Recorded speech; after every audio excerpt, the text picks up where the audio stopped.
स्वाधीन देशे लोक पलायलो एमन खबर सोनेचो नी बाप दादर उई भिटा छायड़ा चलेचो सब विदेशे की।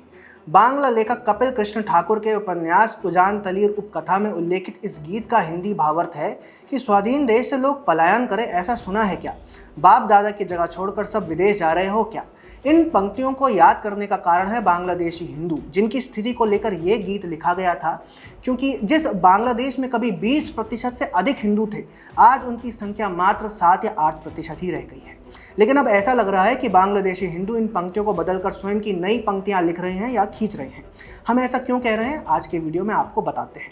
नमस्कार, मैं यश रावत, आप देख रहे हैं दी पैम्फलेट। बांग्लादेश से जो तस्वीरें सामने आ रही हैं, उसने एक बार फिर मोहम्मद यूनुस के नेतृत्व वाली कार्यवाहक सरकार का हिंदू विरोधी चेहरा सबके सामने खोलकर रख दिया है। घटना यह है कि चटगांव में एक मुस्लिम व्यापारी उस्मान मुल्ला ने इस्कॉन मंदिर और सनातन धर्म को फेसबुक लाइव के दौरान आतंकी संगठन बताया, और इसके विरोध में जब हिंदू संगठन सड़कों पर उतर आए तो मोहम्मद यूनुस की आर्मी ने प्रदर्शनकारियों पर ही हमला कर दिया।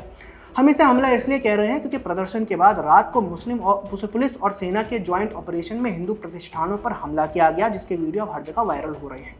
आप कह सकते हैं कि ये तो कोई पहली घटना तो है नहीं।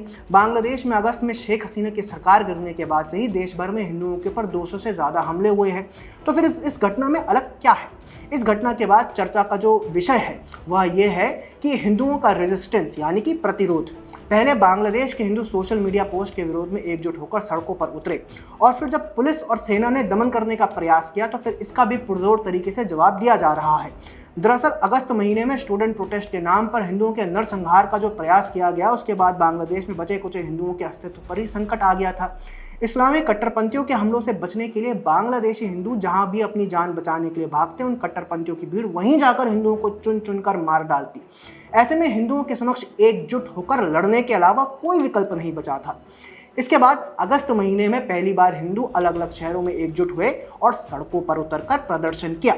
बोगरा में विरोध प्रदर्शन और रैलियां आयोजित की गईं, जिसमें त्वरित न्याय, मुआवजा और देश भर में हिंदुओं के घरों पर हो रहे हमले, मंदिरों में तोड़फोड़, आगजनी, लूटपाट और धमकी सहित हिंदू समुदायों के खिलाफ हिंसा को समाप्त करने की मांग की गई। इसके बाद हिंदू छात्रों की ओर से भी योजनाएं बनाई गई। यूनिवर्सिटीज और अन्य संस्थानों के स्टूडेंट्स एक साथ एकजुट हुए। बांग्लादेश में रह रहे हिंदुओं का साफ कहना है कि हम यही पैदा हुए हैं, यही मरेंगे। हम अपना देश छोड़कर नहीं जाएंगे और अपने पर हो रहे जुल्मों का प्रतिकार अवश्य करेंगे। अक्टूबर महीने में ही बांग्लादेशी हिंदुओं ने कई मार्च निकाले। हिंदुओं को एकजुट करने के इस अभियान में बांग्लादेश के हिंदू सन्यासी चिन्मय कृष्णदास का नाम प्रमुख है, जिन्होंने घोषणा की है कि हिंदू हर मंडल में सामूहिक रैलियां और हर जिले में सभाएं करेंगे। उसके बाद ढाका की ओर लंबा मार्च किया जाएगा। उन्होंने मांग रखी है कि संसद में हिंदुओं के लिए अनुपातिक आधार पर सीटों की व्यवस्था की जाए। उन्होंने चेताया कि यदि आवश्यक हुआ तो मतदान का बहिष्कार करेंगे। इसके जवाब में बांग्लादेश की कार्यवाहक सरकार ने चिन्मय कृष्णदास पर ही देशद्रोह का मुकदमा दर्ज कर दिया। मोहम्मद यूनुस का पूरा प्रयास है कि हिंदुओं के अधिकारों के लिए विरोध प्रदर्शन करने वाले नेतृत्व को पूरी तरह खत्म किया जाए, लेकिन इससे हुआ यह है कि बांग्लादेश के हिंदू और विशाल संख्या में सड़कों पर आ गए।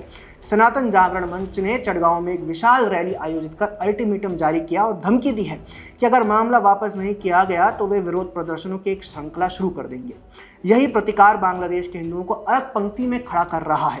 वैसे देखा जाए तो मुस्लिम आक्रमण का हिंदू प्रतिरोध तो सहस्त्र वर्षों के संघर्ष की एक विजय गाथा है, लेकिन पिछले कई दशकों से हिंदू प्रतिरोध को भूलकर अपनी जमीन छोड़कर भागने में विश्वास करने लगा था। हिंदू अमेरिकन फाउंडेशन की एक रिपोर्ट के अनुसार साल 1964 और 2013 के बीच 1 करोड़ से अधिक हिंदू बांग्लादेश से भाग गए। बांग्लादेश में हर साल 2.5 लाख हिंदू देश छोड़कर चले जाते हैं। 2011 की जनगणना से पता चला कि साल 2000 से 2010 के बीच देश की आबादी से 10 लाख हिंदू गायब हो गए। ऐसे ही हिंदुओं ने मुस्लिम कट्टरपंथियों के कारण पाकिस्तान, अफगानिस्तान, बर्मा से पलायन किया। यहाँ तक कि कश्मीरी पंडितों को भी अपने ही देश में अपना घर छोड़कर शरणार्थी बनना पड़ा। मतुआ धर्म महासंघ बंगाल में अपने 1.5 करोड़ अनुयायियों के साथ आज भी नमशूद्र शरणार्थियों के लिए संघर्षरत है, लेकिन अब बांग्लादेश के 1 करोड़ 31 लाख हिंदू दुनिया भर के अल्पसंख्यक हिंदुओं के लिए एक नई मिसाल स्थापित करने का प्रयास कर रहे हैं कि दुनिया भर से मदद के कितने भी दावे किए जाएं, लेकिन अपने लिए न्याय की आवाज स्वयं ही उठानी पड़ेगी।